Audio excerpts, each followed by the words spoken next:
आज की short analysis में हम डिस्कस करेंगे एसआरएम कॉन्ट्रैक्टर्स स्टॉक के ऊपर। दोस्तों ये स्टॉक अगर आप देखो तो अगस्त 2024 से करेक्शन के अंदर चल रहा है। मोटा मोटी देखो तो दोस्तों स्टॉक ने पूरे 3 महीने करेक्शन में बिता दिए और उसमें भी दोस्तों अगर आप देखो तो स्टॉक ने सिर्फ और सिर्फ टाइम वाइज करेक्शन दिया है पूरे 3 महीने। 3 महीने स्टॉक ने सिर्फ साइडवे कंसोलिडेशन करी, एक बहुत बड़ी रेंज बनाई, एक स्ट्रॉन्ग बेस बनाया और अल्टीमेटली उसको ब्रेकआउट किया है। और दोस्तों ये स्टॉक के अंदर मल्टीपल पॉजिटिव फैक्टर्स एक साथ ब्रेकआउट हुए हैं, जिसके तहत ये स्टॉक करंट लेवल से अपसाइड में 15% 15% अपसाइड रनअप के लिए रेडी है। लेकिन दोस्तों यहाँ पर कोई भी हमारी बाय सेल होल्ड रिकमेंडेशन नहीं है, ये प्योरली एजुकेशन पर्पस से मैं अपना पॉइंट ऑफ व्यू आप लोगों के सामने शेयर कर रहा हूँ। कोई भी पोजीशन लेने से पहले अपने फाइनेंशियल एडवाइज़र को ज़रूर कंसल्ट कर लेना। फ्रेंड्स आप लोग देख सकते हो कि ये वो टॉप एरिया था जहाँ से करेक्शन स्टार्ट हुआ था और यहाँ से कुछ इस तरह से downward sloping parallel channel stock के अंदर बनी। और जब तक स्टॉक ये डाउनवर्ड स्लोपिंग पैरेलल चैनल में था, स्टॉक के अंदर प्राइस वाइज करेक्शन आया रेंज के अंदर और यहाँ पर कुछ लोअर लोज हिट हुए। दोस्तों अगर आप देखो तो फर्स्ट लोअर लोज यहाँ हिट हुआ, सेकेंड लोअर लोज और थर्ड लोअर लोज यहाँ पर। और जैसे ही दोस्तों ये downward sloping parallel channel upside में ब्रेकआउट हुई, इसने मल्टीपल हायर हाइज को ब्रेक करके उसके above sustain high volume closing देकर कंफर्म कर दिया करेक्शन इज़ कंप्लीटेड। यहाँ पर दो बड़ी चीज़ एक साथ मिली फ्रेंड्स। पहले तो इसने डाउनवर्ड स्लोपिंग पैरेलल चैनल को अपसाइड में ब्रेक किया, जिसके वजह से दोस्तों ये स्ट्रेट प्राइस वाइज फॉल आ रहा था रेंज के अंदर, अल्टीमेटली वहाँ पर ब्रेक लग गई। और सेकेंडली इसके अंदर जो कंटिन्यू लोअर लोज हीट हो रहे थे वो स्टॉप होकर उसके अगेंस्ट में first time higher highs register हुआ क्लोजिंग बेसिस पे, जो हमें कंफर्म करता है कि स्टॉक के अंदर बॉटम लग गई है, करेक्शन कंप्लीटेड और ट्रेंड इसका चेंज हो चुका है। करेक्शन का ट्रेंड बाई साइड की तरफ शिफ्ट हो चुका है।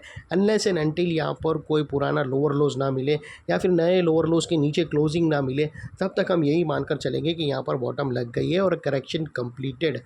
और दोस्तों बात कर लेते हैं यहाँ पर डाइवर्शन का। तो फ्रेंड्स अगर आप MACD डालकर चेक करो तो आप लोगों को यहाँ पर क्लियर पॉजिटिव डाइवर्शन मिलेगा। प्राइस एक्शन के जो लास्ट लोअर लो स्विंग अगर आप देखो तो वो डाउन साइड की तरफ यहाँ से टिल्ट हुए हैं और वही दोस्तों MACD की ऑसिलेशन देखो तो वो अपसाइड में टिल्ट होकर यहाँ से हमें ब्रेकआउट मिला है, जो एक अपसाइड मोमेंटम पंप करेगा स्टॉक के अंदर। और अल्टीमेटली दोस्तों बात कर लेते हैं यहाँ पर चार्ट पैटर्न की। तो दोस्तों यहाँ पर चार्ट पैटर्न के अकॉर्डिंग अगर आप देखो तो यहाँ पर हमें एक बहुत बड़ी पैरेलल चैनल ब्रेकआउट होते हुए मिली है। और दोस्तों पूरे 3 महीने स्टॉक ने सिर्फ ये पैरेलल चैनल के अंदर कंसोलिडेट किया और अल्टीमेटली यहाँ पर आज ब्रेकआउट करके उसके अबव वेल सस्टेन क्लोजिंग मिली है। और ये जो इनसाइड रेंज है दोस्तों ये तकरीबन 15 से 16% की रेंज है, जो ऑलरेडी यहाँ से ब्रेकआउट हो चुकी है। अपसाइड मोमेंटम स्टार्ट करेगा तो स्टॉक 15% तक रनअप देगा और वो लिहाज से दोस्तों स्टॉक का जो अगला टारगेट निकल कर आता है वो 350 रुपीज़ का 360 रुपीज़ का आता है। और दोस्तों बात कर लेते हैं यहाँ पर स्टॉप लॉस का। तो फ्रेंड्स यहाँ पर फर्स्ट ब्रेकआउट कैंडल के लो के नीचे क्लोजिंग बेसिस पे अगर आप स्टॉप लॉस रखोगे तो आपका risk to reward ratio favourable नहीं रहेगा।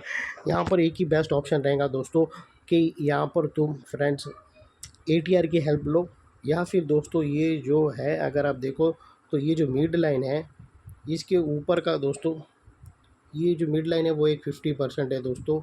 और इसकी दोस्तों ये है पार्ट 1 अपर एंड और ये है लोअर एंड। तो दोस्तों ये जो अपर एंड पार्ट 1 है उसका 50% लेकर तुम स्टॉप लॉस रख सकते हो। और वो भी दोस्तों अगर आप देखो तो वहाँ पर भी बहुत सारे रेजिस्टेंस फेस हुए थे, वही 50%। दोस्तों अगर आप देखो तो यहाँ पर रिजेक्शन आया था, यही एग्जैक्टली 50% का एरिया है, जो फर्स्ट पार्ट है उसका 50% का एरिया है। तो वो भी एक इम्पॉर्टेंट रेजिस्टेंस और सपोर्ट का काम। आप अगर देखो तो 2 टाइम वहाँ पर रिजेक्शन मिला था स्टॉक को। जो फर्स्ट पार्ट है उसका जो अपर एंड का जो फर्स्ट पार्ट है उसका जो 50% है वो भी दोस्तों यहाँ पर 2 टाइम उसने रिजेक्शन फेस किया था। तो ये भी एक इम्पॉर्टेंट सपोर्ट है। उसके नीचे क्लोजिंग बेसिस पे भी आप रख सकते हो, लेकिन अपने एडवाइज़र को पूछकर। ओवरऑल दोस्तों इतना मेक श्योर करना है कि आपका risk to reward ratio main चीज़ है, वो एटलीस्ट 1:2 या मिनिमम 1:1.5 या एटलीस्ट 1:1.25 के आसपास मिनिमम रहना चाहिए। और फाइनली दोस्तों नेकलाइन के पास का ये एरिया बहुत ही इंपॉर्टेंट एरिया बनकर खड़ा है, क्योंकि अगर आप देखो तो मल्टीपल पॉजिटिव फैक्टर्स यहाँ पर ही एक्शन में आते हुए मिले।